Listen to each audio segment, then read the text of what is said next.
Hello everyone. So now we'll discuss about the geography optional. So myself Ishitwa Anand, and I have secured All India rank 50 in this year's civil services examination, and this was my second attempt. So in the first attempt my score in geography optional was 218, which I felt was pretty much low, and this year the score improved to 266. So I'll explain in a brief and in a bit what were my key takeaways, और मैंने ऐसा कुछ अलग सा क्या prepare किया था may be जो थोड़ा सा मुझे हेल्प मिला in increasing my marks, about 48 marks का जो इंक्रीज हुआ है. तो आई ट्राई टू एक्सप्लेन इसके थ्रू. तो first of all geography optional में व्हाट आई फेल्ट वाज कि फर्स्ट थिंग इज़ कि आपके फाउंडेशन नोट्स स्ट्रॉन्ग होने चाहिए.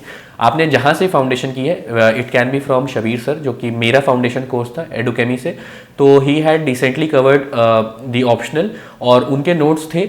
कई चीज़ें थी जो मुझे वैल्यू एडिशंस करनी पड़ी, but that is the nature of geography, because dynamic nature भी है इंडियन ज्योग्राफी में.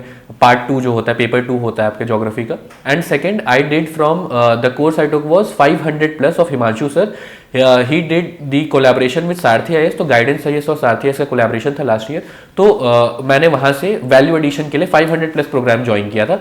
तो it is for those people जिनके पास एक कंटेंट रेडी है, लेकिन उनको थोड़ा सा क्वेश्चन आंसर फॉर्मेट के थ्रू पढ़ना है. तो दिस वाज माय स्ट्रैटेजी इस अटेम्प्ट में कि मैंने जीएस और ऑप्शनल दोनों में थोड़ा क्वेश्चन आंसर फॉर्मेट में पढ़ने की पे एम्फेसिस ज़्यादा दिया था. तो first thing I would say कि आप अपने जो रिसोर्सेज हैं ऑप्शनल में वो बहुत ज़्यादा स्कैटर्ड है और मल्टीपल रिसोर्सेज है. तो पहले फाउंडेशन नोट्स आप अपने स्ट्रॉन्ग बनाएं, सारे थीम्स को कवर करें, don't give over emphasis to a particular theme. और ये आपको कैसे पता चलेगा? पीवाईक्यूज के थ्रू में. तो पिछले 5 साल 7 साल के PYQs you can analyse and you can write down. तो यू एनालाइज कि हर साल जियोमॉर्फोलॉजी से कितने क्वेश्चन आते हैं, अराउंड 2-3 क्वेश्चन, ओशियनोग्राफी से कितने आते हैं, बायोजियोग्राफी से कितने आते हैं. तो हर एस्पेक्ट को एम्फेसिस देना है. डोंट गिव स्पेशल फोकस कि सिर्फ जियोमॉर्फोलॉजी ही पढ़ रहे हैं 3 महीने तक. तो व्हाट आई डिड वाज कि जियोमॉर्फोलॉजी के लिए सविंद्र सिंह जी की बुक आती है, उनका सर का मैंने बुक पढ़ा, उससे अपने नोट्स भी बनाए, और शबीर सर के जो नोट्स थे दोनों को कंबाइन करके एक अपने नोट्स बनाए. Same for climatology and same for oceanography and same for biogeography and environment geography. Now another thing is कि environment geography is a bit dynamic in nature. वो बहुत ही कंटेम्प्रेरी टाइम पे भी क्वेश्चन कुछ आते हैं और कुछ ट्रेडिशनल नोशंस पे भी आते हैं.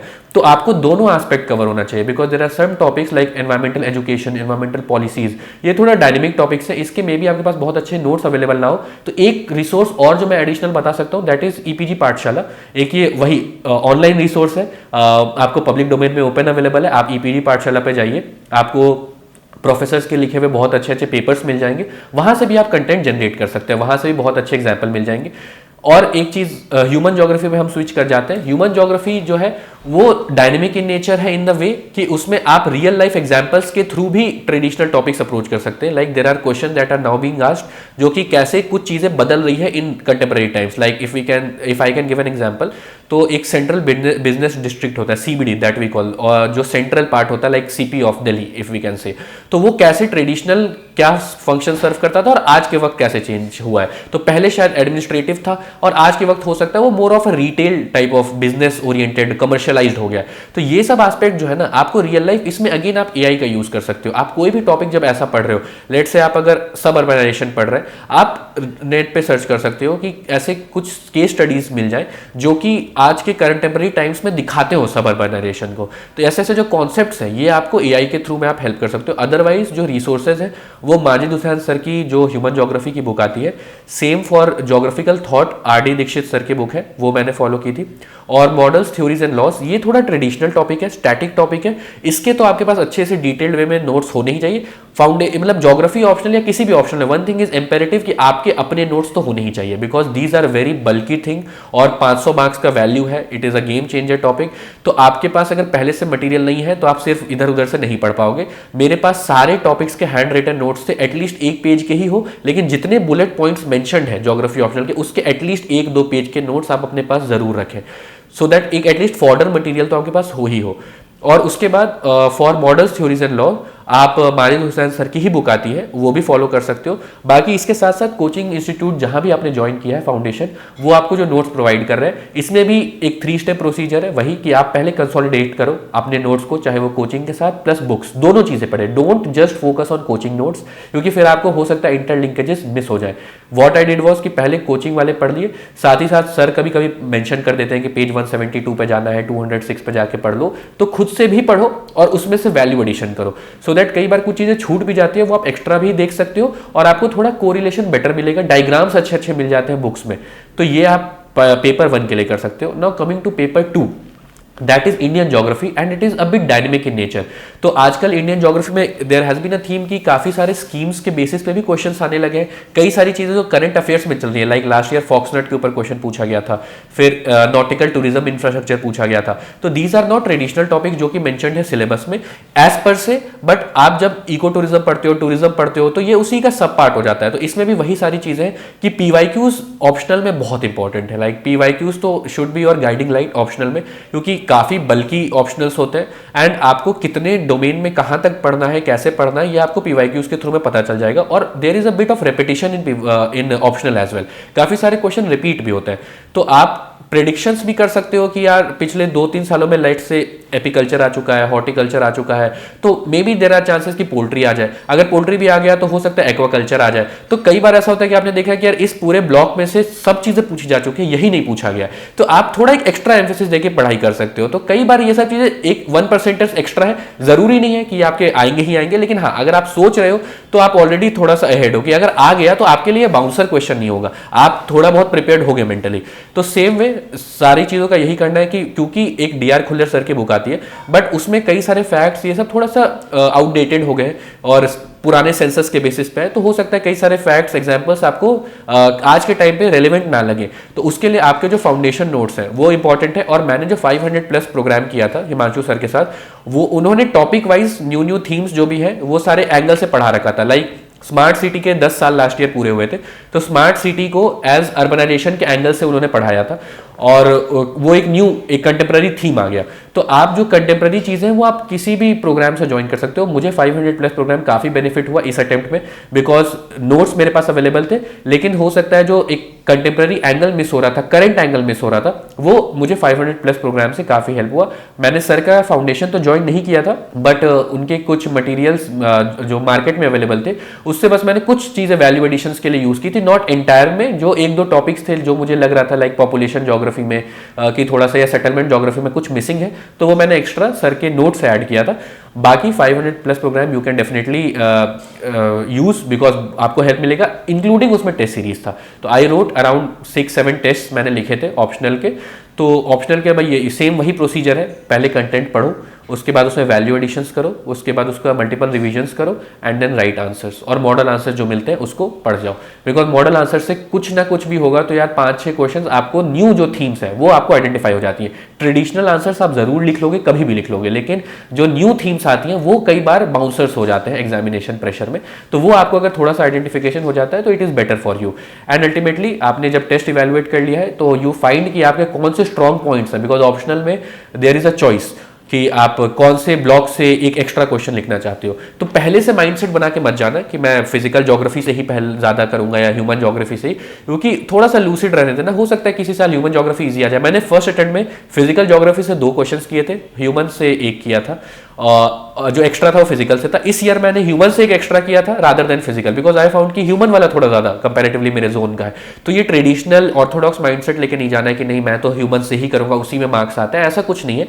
जो डोमेन में क्वेश्चंस आपके जोन के हैं, आपके पास बेटर कंटेंट अवेलेबल है, हमेशा उसको अटेम्प्ट करिए। और ये आप शुरुआत में ही डिसाइड कर लीजिए। इसका भी आप एक टेक्निक ये कर सकते हो कि what you can do is कि आपको पहले जो कंपल्सरी क्वेश्चंस है आप चाहे तो वो पहले दोनों 10 मार्कर कर लो, 10 क्वेश्चंस जो है, उसी दौरान आप डिसाइड कर लो कि बाकी जो 3 क्वेश्चन है वो मैं कैसे डिवाइड करूंगा, 2 किधर और 1 किधर। तो दोनों साइड से एक एक तो उठाना ही है, तो एक एक तो आपके सॉर्टेड रहेंगे, तो वो आप उसके बाद करो। अल्टीमेटली फिर फाइनल डिसीजन लो लास्ट में कि हाँ मुझे कैसे कौन सा वाले सेक्शन से एक एक्स्ट्रा क्वेश्चन करना है।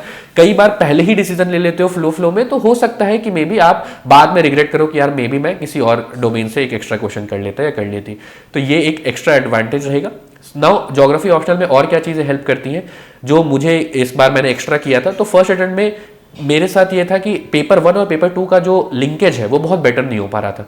पेपर 2 के क्वेश्चंस में यू कैन इनकॉर्पोरेट पेपर 1 के कॉन्सेप्ट्स भी, लाइक पेपर 1 2 में इफ दे आर आस्किंग कुछ अर्बनाइजेशन रिलेटेड क्वेश्चन, तो there are many models of urbanisation या फिर सिटी का कैसा डेवलपमेंट होता है, दैट यू कैन शोकेस कि ट्रेडिशनल जो सीबीडी था, लेट से अगर दिल्ली का आप एग्जाम्पल दे रहे हो तो वो किस एंगल से डेवलप हुआ था, अब एक मल्टीपल न्यूक्लियाई मॉडल के वे में है, पहले में भी हो सकता है कि कंसेंट्रिक जोनल मॉडल टाइप में हो। तो आप ये सब जो पेपर 1 के कॉन्सेप्ट्स है वो 2 में भी यूज कर सकते हो। सेम में जब ट्रांसपोर्ट का क्वेश्चन आ रहे हैं तो ट्रांसपोर्ट में भी बहुत सारे ऐसे टॉपिक्स है, लेट से जैसे एक क्रिस्टॉलर की थ्योरी है, सेंट्रल प्लेस थ्योरी, जो कि अर्बन की थ्योरी है, उसमें भी एक ट्रांसपोर्ट का एंगल था। तो सेम चीज आप ब्रीफ में mention, don't start writing about Christaller's theory, but आप उसका एक ब्रीफ वो एग्जाम्पल कोट कर सकते हो कि ऐसा इस स्कॉलर ने भी कहा है। तो एक तो स्कॉलर्स का यूज करना, थोड़ा जो ट्रेडिशनल कॉन्सेप्ट है उसका भी पेपर 2 में यूज करना, लाइक एयर ट्रैवल जो है और रेल ट्रैवल है उसमें क्या कॉम्पिटिशन है, कहाँ पे कॉम्प्लीमेंट्री है, ये सब पेपर 1 के कॉन्सेप्ट है जो आप पेपर 2 में यूज कर सकते हो। कि उड़ान का लेट से क्वेश्चन आ जाए उड़ान स्कीम के ऊपर, तो आप बता सकते हो कि कैसे जो स्प्रेडिंग ऑफ ग्रोथ है वो कैसे मल्टीपल एंगल्स में हो रहा है, रादर देन पहले सिर्फ एक ट्रेडिशनल सेंटर्स में होता था कि दिल्ली, बॉम्बे, चेन्नई, और अब जो है टीयर 2 सिटीज में भी है, नॉर्थ ईस्ट में भी है, इंटीग्रेशन, स्पेशल इंटीग्रेशन कैसे हो रहा है, ये सारे कॉन्सेप्ट आपके पेपर 1 के हैं। तो पेपर 2 के लिए बस मैं ये कहूंगा कि जो डी आर खुल्लर सर की बुक आती है या फिर माजिद हुसैन सर की बुक है, दोनों में से आप कोई भी फॉलो कर सकते हो, बट वही है कि थोड़ा डेटा वगैरह थोड़ा सा आउटडेटेड हो गया है, कुछ रिवाइज एडिशंस में मे भी कुछ एडेड न्यू डेटा हो। साथ में जो आपके फाउंडेशन के नोट्स हैं वो दोनों कंबाइन करके प्लस जो मैंने 500 प्लस लिया था उसमें मुझे थीम्स मिल गए थे, मैंने बस उसे रिवाइज किया, अच्छे से रिवीजन करने के बाद उससे मेरा ऑलमोस्ट ठीक ठाक कवर हो गया था। मैप एक ऐसा एस्पेक्ट है जिसको आप प्रैक्टिस अलग से करना मे भी डिफिकल्ट हो जाता है, तो मैप के लिए आप क्या कर सकते हो कि जो मेरे फाउंडेशन में शबीर सर ने करवाया था मैप एंट्रीज, वो कर लिया। एक प्रेम पटेल सर की बुक आती है geography through maps I guess, तो it is a bit bulky 350 pages की और बहुत एंट्रीज है, बट अगर आप पहले से करना स्टार्ट कर दोगे तो धीरे धीरे धीरे करके आपको एंट्रीज मैप होने लगती हैं, तो आप कुछ भी फॉलो कर सकते हो। बाकी पीवाईक्यूज कर लेना मैप्स के, क्योंकि कई बार एक आध एंट्रीज जो है वो रिपीट हो जाती हैं और थोड़े थीम्स भी पता चल जाते हैं कि रिवर्स पे आ जाता है या कुछ कल्चरल एंट्री, टेम्पल्स पे कभी कभी मैप के कुछ लोकेशंस आ जाते हैं, कुछ फिजिकल फीचर पे आ जाता है, तो ये सब आप मैप्स के लिए कर सकते हो। बाकी आप टेस्ट सीरीज दो तो यही 4 स्टेप प्रोसीजर है, कंटेंट पढ़ा, वैल्यू एडिशन थ्रू 500 प्लस किया, रिवीजन किया और आपने फिर अपना टेस्ट दिया, टेस्ट के मॉडल आंसर्स पढ़े और उसके थ्रू में आपका पूरा पेपर 2 भी कवर हो जाएगा। एंड अल्टीमेटली वही सेम स्ट्रैटेजी है कि पहले से सोच के नहीं जाना, इवन दो पेपर 2 तो बहुत फ्लूइड सा है, उसमें ऐसा कुछ रिजिड सेपरेशन नहीं है, तो आप जो सेक्शन आपको कंपैरेटिवली ईजियर लग रहा है, जिसमें आपके पास बेटर डेटा है, वैल्यू एडिशन पॉइंट्स है, ज्योग्राफिकल एस्पेक्ट्स आप डाल सकते हो, आप वो सेक्शन अटेम्प्ट करो and that's shall be sufficient for geography optional. And one thing that I would like to add is कि जो ऑप्शनल्स होते हैं, चाहे कोई भी ये ऑप्शनल देख रहा है, not just for geography optional, आपको पहले से ही तैयार करके रखना पड़ेगा। आपको optional try to complete your entire course, जो फाउंडेशन है वो दिसंबर एंड तक आपके पास अपने ऑप्शनल के नोट्स होने चाहिए, बिकॉज उस 3 महीने में आपको ऑप्शनल करने का टाइम नहीं मिलेगा। If I tell you my routine, तो मेरा लगभग if I am studying about 10-11 hours जो कि प्री और मेंस के बीच में होता है, तो आप एवरेज इतना पढ़ते हो 10 से 11 घंटे, तो लगभग 5-6 घंटे तो मेरे को ज्योग्राफी रिवाइज करने में चल जाते थे। तो यू कैन इमेजिन कि आपको रिवाइज करने में ही इतना टाइम चल जाएगा कि आप बार बार उसको एक्स्ट्रा कुछ नोट्स नहीं बना पाओगे। वो थोड़े बहुत वैल्यू एडिशन 19-20 हो जाते हैं, लेकिन रिवीजन वो उसी वक्त होगी। उससे पहले जो बेस नोट्स है, जो फाउंडेशन है, जो कुछ वैल्यू एडिशन है, वो प्लीज आप अपना दिसंबर एंड तक करके रखो अपने जीएस के साथ साथ, सो दैट आप एकदम फ्री माइंड से प्रीलिम्स के प्रिपरेशन में जाओ। एंड अगर आप प्रीलिम्स निकालते हो, होपफुली दैट आई विश कि आप लोग प्रीलिम्स जरूर क्लियर करो, उसके बाद आपके पास ये एडेड बर्डन ना हो कि मुझे ऑप्शनल भी अब पढ़ना है, दोबारा से नोट्स बनाने। जस्ट टेंशन शुड बी कि मैं जितना रिवाइज अच्छे से कर सकता हूँ या कर सकती हूँ, that would be better for me. So thank you.